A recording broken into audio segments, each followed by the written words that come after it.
That's one of the songs from the concerts that we did. The young woman that was featured in that had never sung publicly like that before, was from Mulgrave Park. And I think of those points of empowerment. There's a moment that she can point to, and I talk about this openly because she talked about it very openly and gave us permission to do so in the documentary that was done in which she was featured.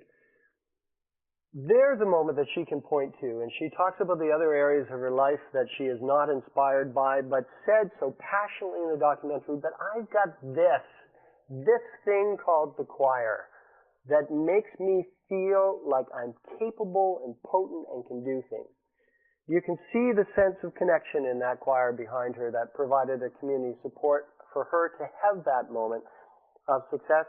And then we also have learned time and time again from all of us in the choir that we were so on a high from that choir experience that you take that sense of potential and you carry it forward into the world, and it affects you in other areas that are totally unrelated to that specific experience, but it's portable. It goes with you and changes you forever. So I want to talk about Mulgrave Park just very quickly. Mulgrave Park is a 300 family low-income housing, public housing area here in Halifax that has a long history.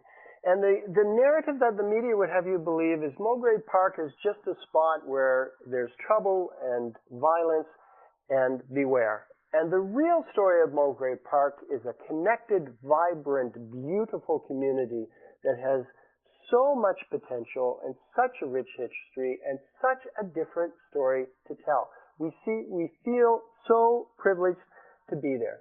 As a result of this choir experience, at the end of the second show in Halifax, my brother and I were asked to come out front, and we came out front, and there was literally a lineup of parents and family members from Mulgrave Park, from the kids that had been involved in the choir, who wanted to simply say thanks and to talk about how much that experience had meant for them and for their families and for that community. All of a sudden, we had this credibility increase. And when we had that credibility increase, with that comes a huge level of responsibility to capitalize on that and to do your very best in providing relevant support to community as directed by that community. We had been in that community for a number of years, but never had we been so relevant as we were on the heels of that. And so that led to this past summer, a funding partnership with our provincial government, who invested a huge amount of dollars so that we could do intensive work in Mulgrave Park in 3 program areas. First of all, with younger kids to dream about their futures and to start to explore what their career interests might be. Secondly, to work specifically on soft and hard skills with an older age group about being labor market involved. And thirdly, to have 3 kids specifically employed with the housing authority that works in the area of Mulgrave Park. All programs were a huge success and have led us now to different discussions and a different focus and belief that beautiful things can flow actively from Mulgrave Park. That's a discussion that our provincial partners through government have been outstanding in engaging with us on. That's a discussion that the community has directed and driven and given us guidance on, and that's a discussion that we feel just privileged to be a part of. Some phenomenal things are happening as a result.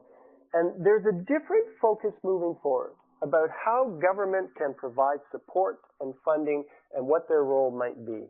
And subsequent to that will be policy change. We're in that process now of shift, in large part as a result of the choir, of the discussions that followed, and the excitement and buzz that was created around showcasing beautiful talent and beautiful potential. Wonderful things happen as a result. Nobody can resist the pull of beautiful community.